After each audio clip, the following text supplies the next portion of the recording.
This week on the Weekly Read, just going by what you say, rebounds don't work. Because I remember when I was going through a breakup and people kept telling me the best way to get over somebody is to get under somebody. Yeah, it only hurts more. it's like a Band-Aid. We talked about suppression and hiding your feelings from even yourself, and I think that plays an active role in that, and I think we need to stop saying that. I don't think it works for anybody, but maybe it does, but that doesn't make sense to me. Yeah. So thank you so much for coming to my show. Absolutely. Can you just introduce yourself and tell everybody why you're here? My name is Colby and I am here to talk about all the glorious things that come with relationships. Okay, right. And so this is actually my first time talking about this on my show, which is funny because I love talking about stuff like this. So I really thank you for coming. But what made you want to talk about relationships on the show? Because it was your idea. Yeah. I feel like at this stage in our young adult lives, it's very important to know where you come from as far as if you've been in relationships or if you haven't been, and what they mean to you now and what it's going to mean to you going forward. Right. So we are young. I'm 22. You're 21. Correct. Mm-hmm. So do you think people our age can really be in love? I'm actually writing this piece now about my first relationship in middle school and how we confuse love with infatuation. Mm-hmm. You know what I mean?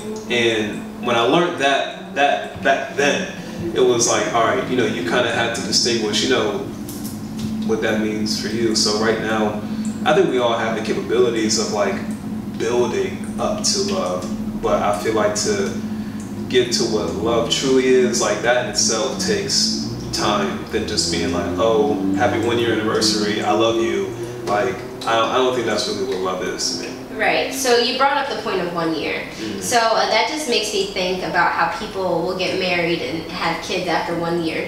So in your opinion, do you think that people wouldn't be ready after 1 year to take those steps? Definitely not. Why is that? Not. Because that's why you have premarital counseling for that kind of stuff. You know what I mean? That's why, you get to know people first. All those things are possible. You could probably have a long-lasting relationship after 1 year and you get married and have kids, but I'm pretty sure there is some sort of statistic out there that shows otherwise of how successful that is. Right. You know what I mean? Yeah. So men typically, especially African-American males, try to stray away from conversations about relationships. So why did you want to talk about this? Because I actually do enjoy being in relationships, believe it or not. Do you think people your age typically do? I don't think many guys do, no. Why is that? Because I think it has a long line of where they come from. Okay. And who's and what they've seen, whether it be with their parents or what has been taught to them. You know what I'm saying? I was fortunate enough to grow up in a 2-parent household, so that's all I pretty much know is stuff can work out by being together with somebody. You know what I mean? So throughout my life, it's been consecutive relationships, one after another, and I'm just that kind of guy, I guess. You're a dater. Yeah, pretty much. Yeah, okay. And so you think that, because you brought up the point of 2-parent household, do you think that might make a difference in the way that people view relationships? Absolutely think that. I think that when you grow up in a 2-parent household, depending on the situation, if you grow up in a 2-parent household that's functioning, you're going to look at relationships a little bit differently. But if you grow up in a 2-parent household where you're struggling and mom and dad are always arguing and it's not a very conducive environment to feel at home and feel loved, you're gonna think of relationships as being hard and troublesome and not wanting to deal with somebody all the time on an everyday level. You know what I mean? So it really just comes with which your nature, I guess. Yeah. So I too have always been a more relationship type of person. I can't remember ever really being single, as horrible as that may sound. So this is again something that I really enjoy talking about, and like you mentioned, I also grew up in a 2-parent household, so I think my views on love and relationships might be different than somebody else who might have grown up in a split home or with a step parent or with a single mom. Mm-hmm. Yeah, absolutely. I remember, if anything, I want to say, except for one, all of my girlfriends have had like daddy issues, like all of them, and I can say that with the utmost confidence. And I didn't realize that had an effect on them until much later on, where they would talk about it, and I would be like, oh damn, like damn, that's crazy. Yeah. But in reality, it's like no, like they really didn't know like what it means to like be in love with a man, or how to treat a man, or how a man should love you even. Right, like how a man should even love you, and like what that even feels like, or how to see that visually. So I'm pretty sure that played a huge part in my relationships dealing with women and stuff like that. And right. And even like one where she did have a 2-parent household, it was still kind of different because her relationship with her dad was still kind of rocky. So it was like that still played a huge part. And he was in her life, but not really, and it was a whole thing. But I definitely feel like along with your parents, it's also kind of like who you hang around. Like, right. Are your friends like dating? Like, are they? If it's like your homeboys are like, yo, like, we don't love these hoes. Like, if it's your girlfriends, or like, oh, like, niggas ain't shit. Like what's around you too that's gonna make you think you want to be in a relationship? I do think external factors definitely do have a part to play in it. Not just, of course, parents, but your friends as well, like you just mentioned. But I will say that earlier, you said that you don't think that people our age or younger can be in love, and I do think I have to disagree with you there, because I feel like you can. Like, you can be in love in the way that a 14-year-old can be in love, or like a 17-year-old, or and I do think that often people get infatuation and love mixed up, but I don't think that that's necessarily the case just because of age. I feel like, personally, I don't think love has like an age, because I just feel like it doesn't have any sort of limit, Yeah, and I had that same sentiment before. Like, I definitely felt like, love doesn't have an age, and love can mean many things for all types of people, race, gender, creed, age, and everything. But I also feel like what comes with that too is a lot of just misunderstandings, and not even about that person, but about you. Like, at 13, I didn't understand my feelings. I didn't know. Like, I just knew, like, I felt good when I was, like, being around this person. I felt so great around them, and I loved talking to them and everything, but I didn't know what it took to, like, be with them. They didn't know what it took to be with me, and I guess it's kind of what I'm leaning towards. Like, you can love something, but are you able to, like, nurture that and grow with it? You know what I mean? So I tie love more into, like, actions, I guess you can say, than just a feeling. Like, yeah, we can all love shit, but like the feeling and acting that out, like, besides saying I love you, or let's hang out today, or whatever the case may be, I feel like that in itself, it can't be explored or fully established at that young of an age, I guess, if that makes sense. Okay, so because you can't act in the way that people typically act when they're in love at a young age, you feel that people of that age can't really experience what love truly is. Yeah, like I can, yeah. Okay, so then let me ask you this. Do you think that there's a difference between being in love and saying that you love somebody? Elaborate. So, for example, if you're with a partner and she's told you that maybe she says that she loves you 2 months into the relationship, and then maybe a couple months later says she's in love with you, do those two things have different meanings to you? I'll say this because I can kind of relate to that. Like, my last relationship and everything, it was like 6 months in, and I had like deep feelings for this girl and everything, and I told her I loved her. Like, I was like, yo, man, I love you. Like, that's just what it is. I knew it in my heart. I knew I wanted to be with you, like, and I wanted to let that be known and everything. So to say like you're in love and to be falling in love, I think in a lot of cases they're probably one and the same, and that's kind of a general answer because feelings are complicated. But, right, they're very complicated. Yeah, as general as it can be. Like, I feel like they have their similarities, but I think there's more similarities than differences for sure. Like, okay. Just because you have the word love in it, you know what I mean? Like, I think that's more similarities to bring than the differences that come into that. Right. So do you think that the man should tell the woman he loves her first? I don't think it matters. Okay. I don't think it matters. Like, but do you think women feel that way? That men should start should say I love you before they do? I haven't noticed in this whole wave of like women trying to have men express their feelings and all that kind of shit. And I agree with that to a degree. I think we should be more expressive with our feelings and everything. But well, that's not you guys' fault that you can't. But boom, right? So, but at the same time, it's like, you know, if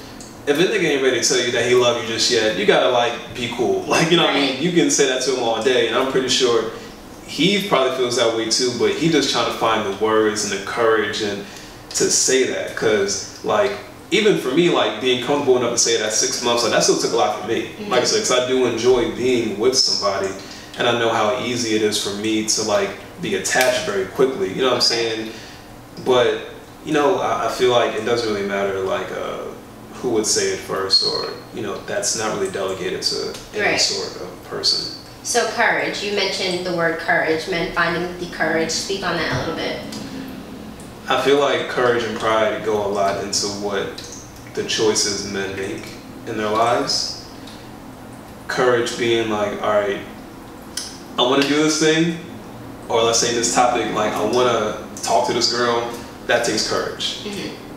I want to tell her how I feel, but my pride is in the way.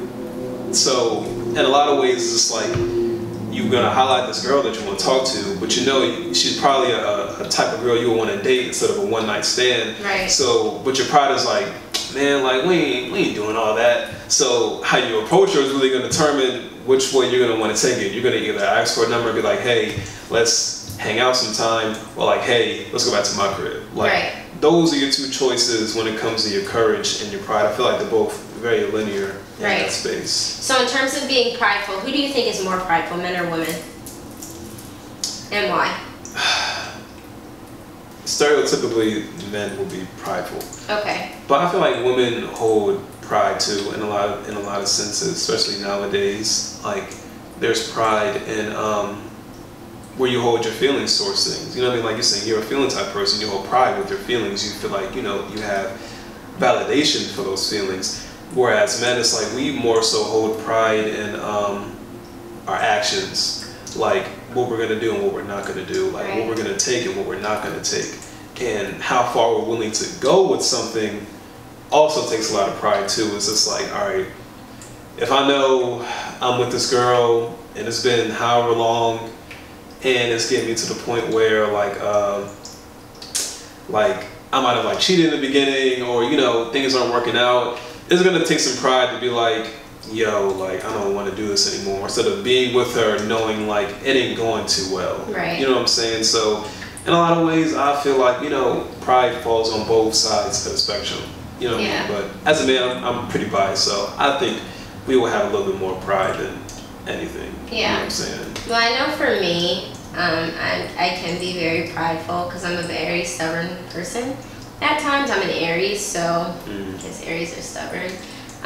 So I definitely, at least for me, can say that I might be a little more prideful than I'm proud of, and I think that has put me in some situations that I probably would have avoided otherwise because and I don't even know if it's pride as much as it is fear of rejection. But like, I don't know. I don't know why I or anybody, you know, operates in that way, because I feel like a lot of the times the feelings that you have for another person specifically, especially if it's somebody that you really cared about or that you like really care about, they feel the same way. Yeah. And I found that, again, to be the case in a lot of situations. So if that's the case, and a lot of people kind of recognize that, whether it's conscious or subconscious, why do you think that we still act in that way? Like I said before, I think it's just a misunderstanding of self.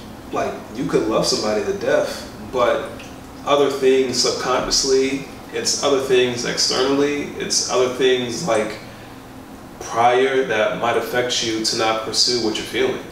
You know what I mean? Like, you can sit here and say all day, like, you know, oh, like, I love this person, and, you know, and we should get married, but because of your last two relationships, you're like, what if he cheats on me? Right. Or, you know, because your father or mother wasn't there, like, oh, like, what if he leaves me and never comes back? Like, it's so many other things that play into how you act on your feelings and what you say to that person.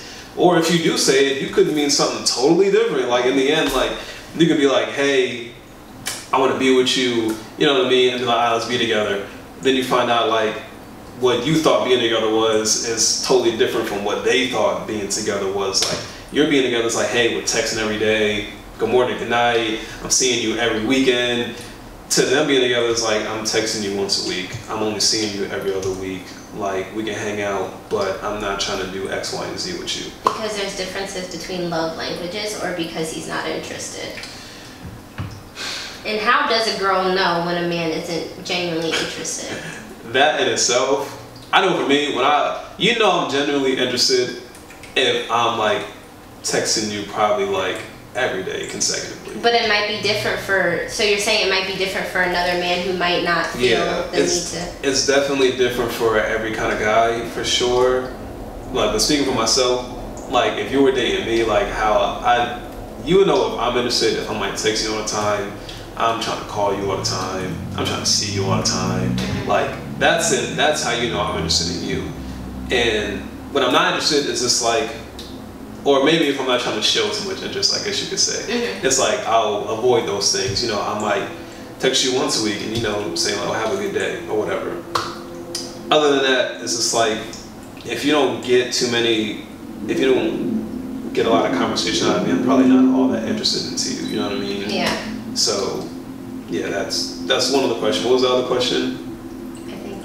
That was it. Oh, okay. I feel like that was another question. No, I don't think so. But if there was, I don't remember. But so I know in terms of feelings, we were talking off air again about how a lot of the times asking somebody how they might feel about a person is difficult because a lot of our feelings lie in our subconscious, right? Do you think that you've ever maybe if somebody asked you if you had feelings for this girl or that girl, and you know, your immediate response was just no, and then you go back and think about it and you process. Does that happen to men a lot, would you say?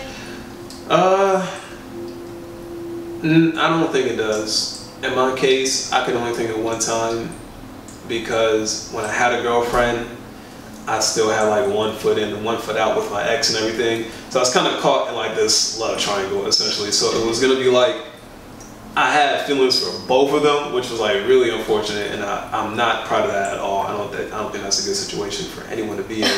Like it was not cool. Like I felt like an asshole because I knew better. I knew what I should have been doing, but it was just like I was still holding on to that. You know what I'm saying? You still loved her.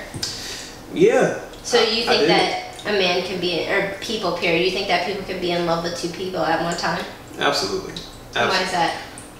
Because that's human emotion. Like that's I don't.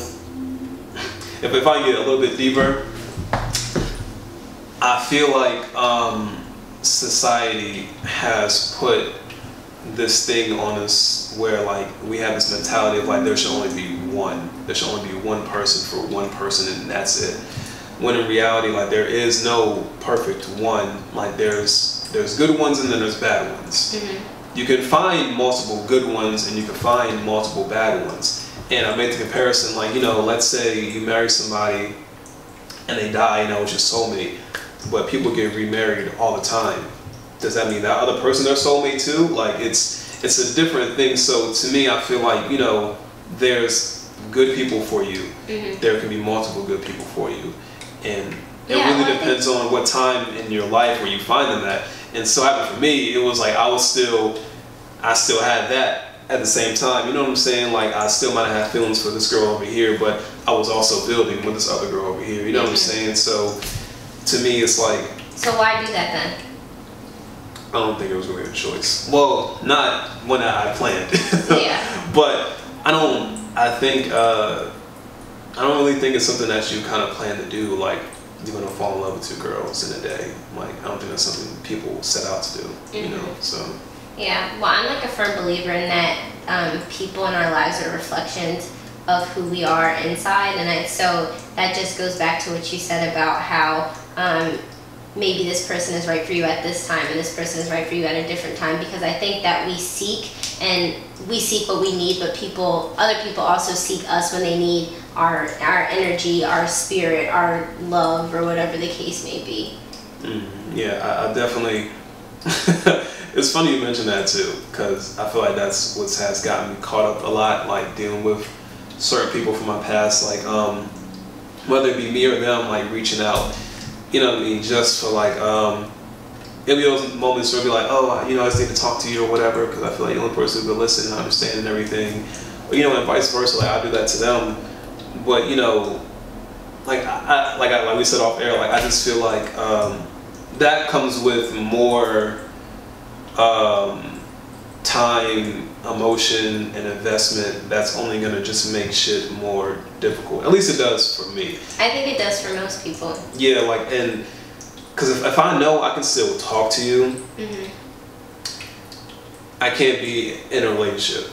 I really can't. Like, if I know like that door is still open, it's not going to be okay. And I can only say that with the utmost truth and experience. That's what it's been like practically every time. It's just like, you can't leave a door open for me. Like, and I feel like probably a lot of guys might feel that way too. Like, if they have exes who they might have loved and stuff like that, and they try to meet new girls and everything, but they know like they can still call their ex. They know they can still text them. They know that's what it is. So yeah, I don't think it's really that beneficial, at least for me, to remain in contact with my exes. And you know, sometimes I'll slip up, hey, how you doing? Like, you know what I mean? But generally, it's not something that I'm talking to them like every other week or whatever. So yeah. I'm just thinking about what you said. People are just very interesting, and I think when you talk about situations with exes are just so complicated, especially because a lot of people don't close that door immediately, and I can speak on this because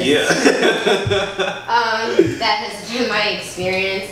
But I just like why, you know, and you don't give each other the chance to like move on. And it's do you think it's because you don't want to? I think it's because you know that person already, and you don't want to go throughout life acting like you didn't know them, like you didn't have a connection with that person, like you didn't sit up all night on the phone talking to them, or you know, you didn't. And they know you better than anybody. Right, and then you try to go throughout life, you know, you build yourself up, or you try to find a replacement, which I can admit to that. You try to find a replacement for that person, and you know, you end up making so many more mistakes because you're trying to fill something that they left behind instead of trying to heal yourself. Right. So you just end up just not only messing up yourself more, but you messing up that next person too, who probably should have gotten, you know, the you that isn't looking for a replacement. And I think that's important to say, that you cannot fill a void with another person. Yeah. And that's why I always say I don't believe when people say time heals all wounds. I don't believe that. I believe that people have to actively be working to fill those spaces for themselves, regardless of whether it's relationships or not. Any sort of hurt, you can't fill, like time of course goes by while you're working on yourself, but I think saying time heals all wounds is a lazy way of thinking. I think it takes active work. Yeah, I agree with you. Like the time comes in when you're putting in the work. Yeah. You know what I mean? Like I feel like it was a point in time where, you know, I felt as if like that time heals all wounds things comes with, like, you know, moving on and stuff like that. Hence, you know, consecutive relationships and everything, and trying to replace, you know, what I lost before and stuff like that. And reality is just like, you know, what ends up happening is the time that's spent on trying to move on isn't really spent productively, because you're trying to do things to let go of that instead of just trying to do things to yourself. Right, you're not doing things to forward either yourself or whoever you're with at the time. Like, you're just doing that to put stuff behind on that. Like, it's not a good combination that's going to mix very well. So yeah, like in a lot of ways too, I feel like when you're not working on it, like, time will just create more suppression of those feelings. And when I say, like, that person comes back in your life and it's just like triggered, like, like, you don't automatically, and like all and, like, these things come right back immediately. And again, experience, like, it's not it's not something that's easy to come by. And I feel like, you know, if you feel like, you know, you will want to be with that person still, then by all means, you know what I mean, try to work it out the best way you can. But if you know in your heart of hearts that it just ain't gonna work out, and you're just like prolonging the process of like just cutting all ties, you're only gonna make it worse for yourself, really, at the end of the day. So you, just going by what you say, rebounds don't work. Because I remember when like I was going through a breakup and people kept telling me the best way to get over somebody is to get under somebody. Yeah, it only hurts more. it's like a Band-Aid. Like we talked about suppression and, you know, hiding your feelings from even yourself, and I think that plays an active role in that, and I think we need to stop saying that. I don't think it works for anybody, but like maybe it does, but that doesn't make sense to me. So like I don't really think that that rebounding is so like, because I've heard people say like, oh, like, you know, I found this new nigga or I found this new chick and, you know, I'm all better now and everything. But I feel like that if you was with a girl for like 5 months, rebound all you want. Who cares? If you was with a dude for 5 months, rebound all you want. But if you were anything like me and you were with these girls like years on end, years it's something different. You gonna rebound for more years. You can't rebound a one night or a few nights. Like, nah, like that's not how it's gonna work. Like, you're only gonna receive more like just thoughts of like either them or, you know, how this person isn't them. You know what I mean? They're just kind of like, you know, they're cool, but they ain't them. Right. You know what I'm saying? So right. I don't think rebounding is ever the best thing to do. Like, and like I said, I can only say that from experience. You know what I'm saying? So yeah. Well, that was the last question I have for you. This conversation was absolutely amazing. I think this was one of my favorite shows. So I want to thank you so much for coming on. You did absolutely amazing. Is there anything left that you would like to say? I wish we could keep going. I'm enjoying it so much. Part two. Listen, you can definitely do a part two. We need to do it. Like, whenever you want. I'm always down for it. I enjoy talking about these things. I enjoy sharing my experiences. You know what I mean? And I plan on doing it more. I actually have a piece coming out very, very soon about my very first relationship, and it touches on all these things. You know what I mean? Like what I felt during those times, what happened, how that's affected me today, like just all that. So all these things are just near and dear to me, I guess. Great. Well, again, thank you so much for being on my show, and thank you guys so much for watching. We will be back next week. I'm going to have a guy on, and he's going to be talking about his experience being bisexual, so that should be another great show. Again, thank you so much for watching, and that's a wrap.